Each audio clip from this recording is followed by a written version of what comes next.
तो Brock Lesnar is finally back in WWE। Brock Lesnar WWE में finally वापस आ चुके हैं और आज उनका क्या कमबैक हुआ है कमाल किस्म का SummerSlam नाइट 2 मेन इवेंट के बाद। जब जॉन सीना और कोडी रोड्स का मैच एंड हो चुका था, जॉन सीना वापस जाने लगे थे, तो तभी ब्रॉक लेसनर का म्यूजिक हिट होता है और क्राउड का इंसेन रिएक्शन हमें देखने को मिला। तो finally Brock Lesnar is back. बात करेंगे इस वीडियो में हम SummerSlam नाइट 2 के हवाले से, क्या कितने मैचेस हुए, क्या कुछ हुआ उन मैचेस में, सब मैचेस के बारे में डिटेल से बात करेंगे। क्या रिटर्न हुए, क्या एक्सपेक्टेशंस हैं आगे चल के, और क्या अब स्टोरी लाइन में आगे जाके चेंज आ सकता है, और किस तरह WWE की स्टोरी लाइन्स प्रोग्रेस करेंगी, सबके बारे में बात करेंगे। तो स्टार्ट करते हैं सबसे पहले मेन इवेंट से ही, John Cena versus Cody Rhodes. क्या शानदार मैच हुआ है। इंस्टेंट 5 स्टार क्लासिक मैच हमें देखने को मिला है John Cena and Cody Rhodes के बीच में। क्वालिटी रेसलिंग, इंसेन स्पॉट्स और एक परफेक्ट रेसलिंग मैच अगर किसी ने देखना है तो वो John Cena versus Cody roads का मैच देख सकता है, बार बार देख सकता है। कोई शेनेनिगन्स नहीं थे, कोई आउटसाइड इंटरफेरेंस नहीं थी, प्योर रेसलिंग थी और एक प्रॉपर स्टोरी लाइन के साथ इस जॉन सीना और कोडी रोड्स की स्टोरी को फिनिश किया गया और बहुत ही शानदार वे में ये मैच कंडक्ट किया। और जॉन सीना और कोडी रोड्स ने परफॉर्म भी बहुत अच्छा किया और कोई बॉच हमें देखने को नहीं मिला। परफेक्ट मैच था और रेसलिंग के पॉइंट ऑफ व्यू से एक बेहतरीन मैच हमें देखने को मिला। रिंग में कमाल एक्शन देखने को मिला, फिर थोड़े बहुत जो स्ट्रीट फाइट की वजह से हम नो डिस्क्वालिफिकेशन स्पॉट्स थे वो भी देखने को मिले। और जॉन सीना ने जो है टेबल पर एटीट्यूड एडजस्टमेंट अपना मूव दिया ए, और इसके साथ हमने देखने को मिला कि कोडी रोड्स ने पाइल ड्राइवर भी जॉन सीना को आज हिट किया रिंग में, जिसके बाद जॉन सीना ने किक आउट कर दिया था। वो एक फनी स्पॉट था क्योंकि पाइल ड्राइवर एक ऐसा मूव है जो काफ़ी डैमेज देता है रेसलर्स को। रेसलर्स तो काफ़ी टाइम इंजरी पर चले जाते हैं, जैसे हमें दिखाया गया था कि रेंडी ऑर्टन को जब पाइल ड्राइवर पड़ा था केविन ओवेंस की तरफ से तो वो काफ़ी टाइम इंजर्ड हो गए थे और काफ़ी टाइम के लिए ऑफ लेकर चले गए थे। इसी तरह सैमी ज़ेन भी इंजर्ड हो गए थे पाइल ड्राइवर खाने के बाद। बट आज जो है कोडी रोड्स ने पाइल ड्राइवर हिट किया।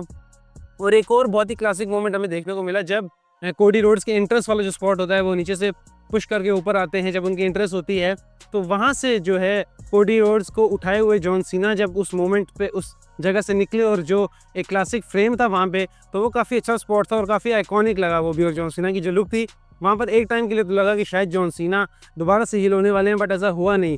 तो ये मैच ओवरऑल बहुत ही ज़बरदस्त था। स्टोरी लाइन के पर्सपेक्टिव से दोनों सुपरस्टार्स ने कमाल परफॉर्म किया।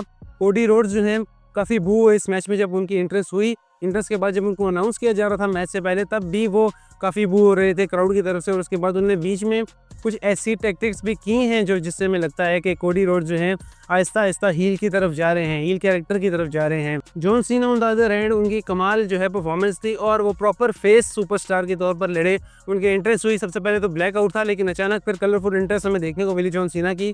और पुराने वाले जॉन सीना, सुपर सीना की चैंट्स भी लगी और एग्जैक्टली सुपर सीना में देखने को मिले आज मैच में भी, और उनको काफ़ी चीयर मिला क्राउड की तरफ से। और अब जॉन सीना को ऑफिशियली तौर पर फेस रन स्टार्ट हो चुका है। उनका फेयरवेल टूर का पहला हाफ जो था वो हील था, अब जो नेक्स्ट हाफ है वो है हमारे पास फेस सुपरस्टार के तौर पर। तो उनका मैच हुआ, जॉन सीना ने 3 ए लगाए, कोडी रोड्स ने किक आउट किया। कोडी रोड्स ने 3 क्रॉस रोड्स लगाए, जॉन सीना ने किक आउट किया। इसके बाद कोडी रोड्स ने जॉन सीना को टेबल पर बम्प दिया, उसके बाद क्रॉस रोड्स दिया, फिर कोडी रोड्स ने जॉन सीना को पिन किया और कोडी रोड्स बन गए हैं अब new WWE undisputed champion. Cody Rhodes दूसरी दफ़ा बने हैं WWE अनडिस्प्यूटेड चैंपियन। इससे पहले उन्होंने रोमन रेंस को डिथ्रोन किया था, अब इन्होंने जॉन सीना को डिथ्रोन कर दिया है। तो जॉन सीना का टाइटल रेन रहा 105 डेज का। तो now John Cena is face superstar and Cody Rhodes is a new undisputed WWE champion. Match के बाद ये होता है कि जॉन सीना कोडी रोड्स को टाइटल पकड़ाते हैं और उनको कॉन्ग्रेचुलेट करते हैं मैच जीतने पर। एक passing of the torch moment हमें देखने को मिला और काफ़ी एक अच्छा मोमेंट था। जॉन सीना ने हक किया कोडी रोड्स को और इसके बाद कोडी रोड्स वहाँ से चले जाते हैं। जॉन सीना फैंस का शुक्रिया अदा करते हैं, कुछ बोलते नहीं हैं बट स्टिल उनका रिएक्शन ऐसे होता है। फैंस जो हैं वो जॉन सीना को शेयर करते हैं, थैंक यू सीना बोलते हैं। इसके बाद जॉन सीना जब जाने लगते हैं तो ब्रॉक लेसनर का म्यूजिक हिट होता है। ब्रॉक लेसनर आते हैं, क्राउड इरप्ट हो जाता है, क्राउड का इंसेन रिएक्शन हमें देखने को मिला। ब्रॉक लेसनर आए, कॉवबॉय ब्रॉक लेसनर थे और वो वापस आए और उन्होंने रिंग का एक चक्कर लगाया, जॉन सीना को देखा, अपनी जैकेट उतारी, जो रिंग में गए और जॉन सीना को F5 हिट किया। उसके बाद वो वापस चले गए। तो यहाँ से ब्रॉक लेसनर की एंट्री हुई है और इससे हमें पता चलता है कि अब ब्रॉक लेसनर और जॉन सीना की फ्यूड हमें देखने को मिलेगी। Face John Cena versus heel Brock Lesnar. और जॉन सीना की ख्वाहिश थी कि उनकी फेयरवेल टूर पे उनको ब्रॉक लेसनर भी मिले। तो ये था मेन इवेंट और ये मेन इवेंट बहुत ही क्लासिक था। 5 स्टार ज़बरदस्त मैच हमें देखने को मिला और cherry on the top Brock Lesnar का कमबैक। अब बात करते हैं हम इस शो के स्टार्टिंग मैच से, जो था Rhea Ripley versus Naomi versus Iyo Sky. ये भी हमें बहुत ही क्लासिक और ज़बरदस्त मैच देखने को मिला एज एक्सपेक्टेड। इस मैच में भी हमें इंसेन स्पॉट्स देखने को मिले रियो स्काई और रिया रिप्ली की तरफ से, और काफ़ी बोल्ड मूव्स थे जिनको एग्जीक्यूट करना काफ़ी मुश्किल होता है, बट स्टिल इन तीनों वुमेन रेसलर्स ने जो है एग्जीक्यूट किया परफेक्ट वे में और ये मैच जीत लिया है नाओमी ने।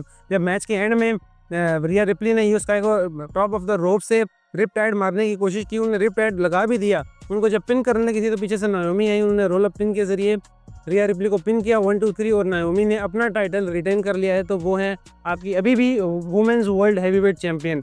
इसके बाद हमें शो पे देखने को मिलता है tag team TLC match between 6 teams. हमारे पास वाइट 6 हैं, स्ट्रीट प्रॉफिट्स हैं, DIY हैं, फ्रैक्सियम हैं, एंड्राडे एंड रे फिनिक्स हैं और मोटर सिटी मशीन गन्स हैं। तो ये इन टीम्स के बीच में हमें मैच देखने को मिला, बहुत ही ज़बरदस्त, क्लासिक और 5 स्टार से भी ऊपर अगर उसको रैंक किया जा सकता है तो किया जाए, क्योंकि बहुत ही ज़्यादा इंसेन हमें यहाँ पे मूव्स देखने को मिले, ऐसे स्पॉट्स देखने को मिले जो अमूमन हमें मैचेस में देखने को नहीं मिलते। टेबल्स टूट रहे हैं, लैडर्स टूट रही हैं, 4 टेबल्स एक साथ टूट रहे हैं। वो काफ़ी क्लासिक एक मूव था जिसमें एक टेबल टूटा एक साइड पे, फिर दूसरा टूटा, उसी के अगले एंगल में दूसरा टेबल टूटा, फिर साथ ही तीसरा टेबल टूटा, फिर उसी के साथ चौथा टेबल टूटा। तो वो काफ़ी ज़बरदस्त स्पॉट्स थे, काफ़ी ही क्लासिक मैच देखने को मिला और फुल तबाही थी।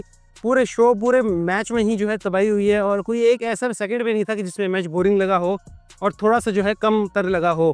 तो ये काफ़ी अच्छा मैच था, काफ़ी ज़बरदस्त मैच था और इस मैच को जीत लिया है वाइट 6 ने और अब जो है वो स्टिल आपके WWE टैग टीम चैंपियंस हैं और अब वो देखना ही होगा कि इनकी नेक्स्ट फीड किससे चलती है। बट ये मैच जो है काफ़ी ज़बरदस्त हुआ और वाइट 6 ने मैच जीता है और अपने टाइटल को रिटेन किया है। इसके बाद हमें शो पे देखने को मिलता है बेकी लिंच वर्सेस लायरा वल्किरिया। ये मैच भी था, थोड़ा स्लो था लेकिन अच्छा मैच हुआ है। इस मैच को बिल्कुल रिएक्शन नहीं मिला क्राउड की तरफ से, 0 रिएक्शन पर क्राउड का, और शायद क्राउड का इंटरेस्ट नहीं था इस मैच में, लेकिन ये मैच काफ़ी अच्छा हुआ है। बेकी लिंच और लायरा वल्किरिया का काफ़ी अच्छे मूव्स हमें देखने को मिले और नो होल्ड्स बार मैच था, तो हमें टेबल्स भी टूटे को देखने को मिले, हमें स्टिक्स देखने को मिली और काफ़ी ही वायलेंस हुआ इस मैच में। लेकिन इस मैच में एक ऐसा स्पॉट था जब बेकी लिंच जो है वो लायरा वल्किरिया को रॉड से मारने लगती हैं, लेकिन पीछे से बिली आके उनका वो पकड़ लेती हैं रॉड और फिर वो बेकी लिंच पे अटैक करती हैं और इनकी छोटी सी फाइट हमें देखने को मिली। लेकिन इसी के साथ लायरा वल्किरिया जो है वो आके अटैक कर देती हैं बेकी लिंच पे। लेकिन मैच के एंडिंग में ये हुआ कि बेली जो है वो बेकी लिंच पे अटैक करना चाह रही थी, लेकिन उन्होंने हिट कर दिया लायरा वल्किरिया को।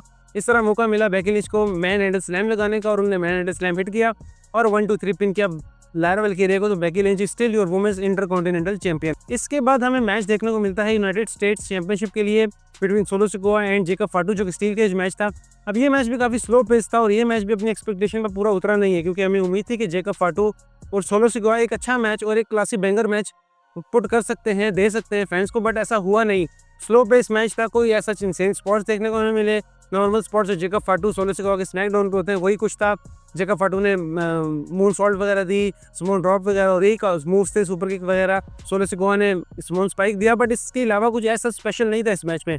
मैच अभी 6 से 7 मिनट का हुआ था कि MFTs आ जाते हैं, वो अटैक करना स्टार्ट कर देते हैं जेकब फाटू पे, रिंग पे चढ़ के उनको डिस्ट्रैक्ट करते हैं। इतने में जिमी ऊसो भी आते हैं, वो अटैक करते हैं फिर टाला टोंगा पे, इसी तरह जेसी मिठाओ पर और टांगा लोहा पे अटैक करते हैं। लेकिन मैच के एंडिंग में जब सोलो सिकोआ निकल रहे होते हैं केज से तो जेकब फाटू उनको पकड़ लेते हैं, लेकिन टाला टोंगा के स्टील केज का दरवाज़ा बंद करते हैं जो कि हिट होता है जेकब फाटू को, और इसी तरह सोलो सिकोआ केज से बाहर आ जाते हैं और वो अपना टाइटल जो है रिटेन कर लेते हैं। तो स्लो बेस मैच था, एज सच एक्सपेक्टेशन जितनी थी उतना अच्छा हुआ नहीं, बट रिजल्ट ये है कि सोलो सिकोआ ने अपना टाइटल रिटेन कर लिया है। इसके बाद हमें इंटरकॉन्टिनेंटल चैंपियनशिप का मैच देखने को मिलता है between Dominik Mysterio and AJ Styles. अब ये मैच अच्छा था। एजे स्टाइल्स जब आए तो उन्होंने एडी गुerrero की जो है वो कॉस्ट्यूम पहना हुआ था, बिल्कुल उसी टाइट में थे जो एडी गुerrero ने पहनी थी। तो एजे स्टाइल्स आते हैं, वो उनका स्टाइल भी करते हैं जो एडी गुerrero करते थे अपने टाइम पे, तो वो भी काफ़ी अच्छा लगा देख के और ट्रिब्यूट दिया उन्होंने एडी गुerrero को। और अब इस मैच के हवाले से अगर बात करें तो ये मैच ठीक था, अच्छा मैच था, उतना अच्छा नहीं था जितना एक्सपेक्ट किया जा रहा था, लेकिन एक डिसेंट मैच था, रेसलिंग मैच, और फैंस ने भी है काफ़ी इस मैच में इंगेज थे और फैंस काफ़ी सपोर्ट कर रहे थे एजे स्टाइल्स को। इस मैच में हमें एक स्पॉट देखने को मिला जब एक डोमिनिक मिस्टीरियो चेयर लेके आते हैं, वो हिट नहीं करते बट नीचे रिंग पे मार के आवाज़ आती है चेयर की, तो वो एजे स्टाइल्स को पकड़ा के खुद गिर जाते हैं। तो एजे स्टाइल्स यहाँ पर उस चेयर को अपने गले में डाल के गिर जाते हैं, वो शो करते हैं कि डोमिनिक मिस्टीरियो ने मुझ पर अटैक किया है। तो रेफरी को समझ नहीं आती कि हुआ क्या है, तो ये मैच नो डिस्क्वालिफिकेशन में ख़त्म नहीं होता, इस मैच को कैरी ऑन किया जाता है। लेकिन ये काफ़ी अच्छा फनी स्पॉट था और ये भी एडी गुerrero को ट्रिब्यूट था एजे स्टाइल्स और डोमिनिक मिस्टीरियो की तरफ से। इस मैच का एंडिंग इस तरह होती है कि डोमिनिक मिस्टीरियो का जो शूज़ है वो उतर जाता है, वो शूज़ से हिट करते हैं एजे स्टाइल्स को और फिर स्प्लैश लगाते हैं, उनको 1 2 3 पिन करते हैं। तो क्लीन विन ही मैं कहूँगा एजे स्टाइल्स की, डोमिनिक मिस्टीरियो की। ऑल्दो उन्होंने बूट का यूज़ किया बट स्टिल उन्होंने पिन किया एजे स्टाइल्स को तो अब डोमिनिक मिस्टीरियो स्टिल आपके इंटरकॉन्टिनेंटल चैंपियन है। तो ये 6 मैचेस हुए आज नाइट 2 में समर स्लैम के, और काफ़ी अच्छा समर स्लैम ओवरऑल रहा है। नाइट 1 मिला के नाइट 2 मिला के अच्छे मैचेस देखने को मिले, हमें इंसेन स्पॉट्स देखने को मिले, हिस्टोरिक मोमेंट्स देखने को मिले। सेथ रॉलिंस का money in the bank cash in, Brock Lesnar का रिटर्न, कोडी रोड्स का दोबारा चैंपियनशिप जीत जाना, सीएम पंक का वर्ल्ड हेवीवेट चैंपियन बनना। तो ये काफ़ी अच्छे मोमेंट्स थे, हिस्टोरिक मोमेंट्स थे, और एक अच्छा समर स्लैम रहा है। मेरे लिहाज से समर स्लैम जो है वो रेसलमेनिया 42 से बहुत बेहतर रहा है, नाइट 1 भी नाइट 2 भी। और समर स्लैम की बात करें तो आई थिंक नाइट 1 नाइट 2 बराबर ही थे, क्योंकि जो एक वाव फैक्टर था वो नाइट 1 में सेथ रॉलिंस का कैश इन था, और नाइट 2 पे ब्रॉक लेसनर का रिटर्न और कोडी रोड्स का अपना टाइटल रीगेन करना था, क्योंकि चांसेस यही थे और न्यूज़ यही आ रही थी कि कोडी रोड्स ने अपनी मूवी की शूटिंग के लिए जाना है, बट वो चैंपियन शायद हार जाएंगे क्योंकि उन्हें टाइम ऑफ ले लेना है, तो ऑब्वियसली जॉन सीना कैरी करेंगे। बट अब ऐसा नहीं है, जॉन सीना जो है वो टाइटल हार चुके हैं, वो फेस हो चुके हैं, ब्रॉक लेसनर वापस आ चुके हैं। ब्रॉक लेसनर जॉन सीना की फ्यूड हमें देखने को मिलेगी, मोस्ट प्रोबेबली कोडी रोड्स और ड्रू मैकिंटायर की फ्यूड हमें देखने को मिलेगी, अनलेस के रेंडी ऑर्टन का हील टर्न होता है कि नहीं। तो ये समर स्लैम बहुत ही ज़बरदस्त रहा है और one of the best summer slams मैं कहूँगा। और historic moments, classy matches, title changes, unexpected CM Punk का टाइटल जीतना, सेथ रॉलिंस का कैश इन करना, ब्रॉक लेसनर का रिटर्न और कोडी रोड्स का टाइटल दोबारा जीतना, अनडिस्प्यूटेड चैंपियन बनना। तो काफ़ी ज़बरदस्त समर स्लैम हुआ। ये थी आज की वीडियो। आप लोग कमेंट सेक्शन में भी ज़रूर बताइएगा कि आप लोगों को समर स्लैम कैसा लगा, ब्रॉक लेसनर के कमबैक पे आप लोग कितना एक्साइटेड हैं, और कोडी रोड्स और जॉन सीना का जो रिजल्ट हुआ, यानी कोडी रोड्स दोबारा चैंपियन बने, तो ये फैसला ठीक फैसला है या नहीं है। अपनी राय का कमेंट में ज़रूर इज़हार कीजिएगा, इस वीडियो को लाइक कीजिएगा और कमेंट भी कीजिएगा, और चैनल को भी ज़रूर सब्सक्राइब कीजिएगा।